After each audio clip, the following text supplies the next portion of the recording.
नमस्कार। सगळ्यात पहिल्यांदा तुम्हा सर्वांना गुढीपाडव्याच्या मनापासून शुभेच्छा।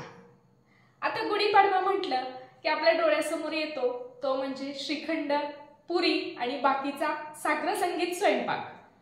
आता पुरी, भाजी, मसाले भात, वरण भात हे सगळं आपण घरी बनवतो, पण श्रीखंड मात्र बाहेरून विकत आणतो, बरोबर ना?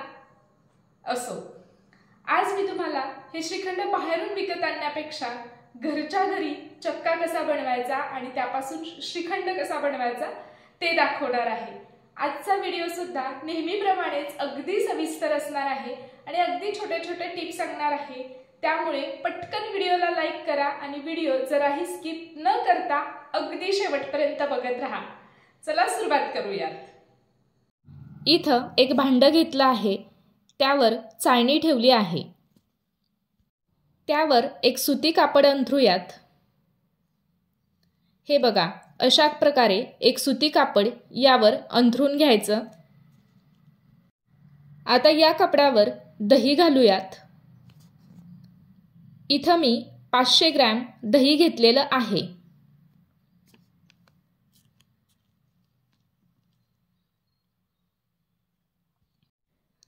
आता या कापडाची सगळी टोकं गोळा करायची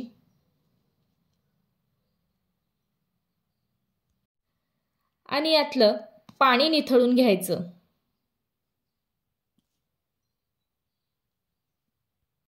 हे बघा, अशा प्रकारे पाणी निथळून घ्यायचं आणि आता या कापडाची अशी गाठ मारून घ्यायची।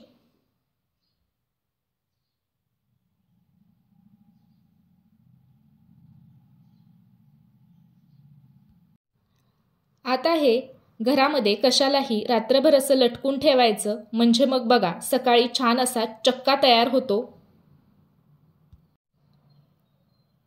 आता इथे बघा, मी एक उलथाणं घेतलं, त्यावर असा खलबत्ता ठेवलाय। आता हे उलथाण्याच्या टोकाला असं बांधून घेऊयात।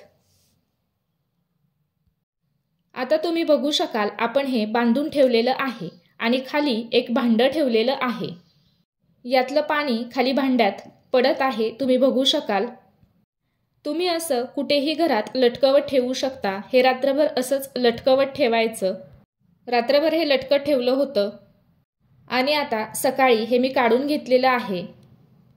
आपण बघूयात चक्का कसा झाला ते, याची गाठ सोडूयात।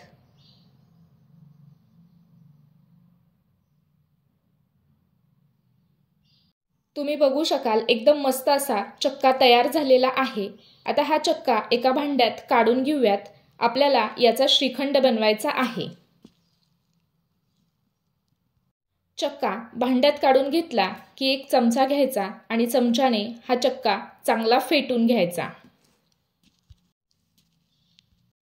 चक्का बाहेरून विकत आणण्यापेक्षा घरीच तुम्ही चक्का बनवा आणि त्यापासून श्रीखंड बनवा, कारण बनवायला खूप सोपा आहे। हे बघा, अशा प्रकारे चक्का व्यवस्थित असा फेटून घ्यायचा।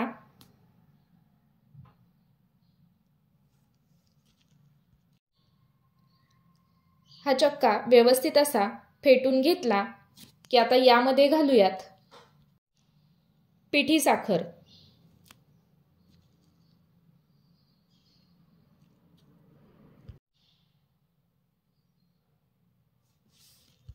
पिठी साखर घातल्यानंतर हे मिसळून घेऊयात।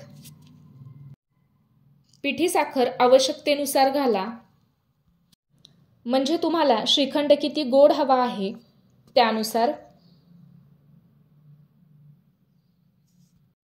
पिठी साखर घातल्यानंतर हे सगळं व्यवस्थित असं मिक्स करून घ्यायचं। हे बघा, अशा प्रकारे हे सगळं व्यवस्थित असं मिक्स करून घेतलं की यामध्ये बदामाचे काप घालूयात। त्यानंतर पाव चमचा वेलची पावडर घालूयात। बदामाचे काप आणि वेलची पावडर घातल्यानंतर हे मिक्स करून घेऊयात।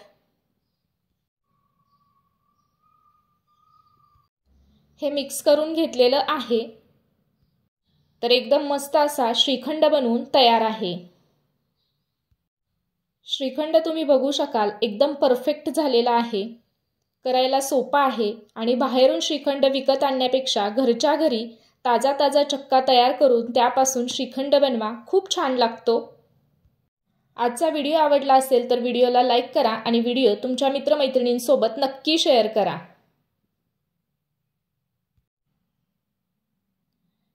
इथं श्रीखंड बनवून तयार आहे।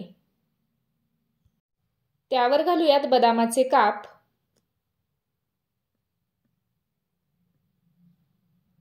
पिस्त्याचे काप। एकदम परफेक्ट असा अप्रतिम चवीचा श्रीखंड बनवून तयार आहे। तर इथं श्रीखंड बनवून तयार आहे। कसा वाटला आजचा व्हिडिओ? आवडला ना? मग पटकन व्हिडिओला लाईक करा आणि व्हिडिओ तुमच्या मित्रमैत्रिणींसोबत नक्की शेअर करा। आणि तुम्ही सुद्धा श्रीखंड बनवा आणि बनवल्यानंतर तो कसा झाला हे कमेंट बॉक्समध्ये कळवायला अजिबात विसरू नका। आणि अशाच छान छान रेसिपीज बघण्यासाठी पटकन आपल्या स्नेहात रेसिपीला सबस्क्राइब करा आणि सबस्क्राइब केल्यानंतर शेजारील बेल आयकॉन प्रेस करा। त्याने काय होईल, जेव्हा मी नवीन व्हिडिओ अपलोड करेल तर त्याचं नोटिफिकेशन सगळ्यात आधी तुम्हाला मिळेल आणि तुम्ही कुठलाच व्हिडिओ मिस नाही करणार।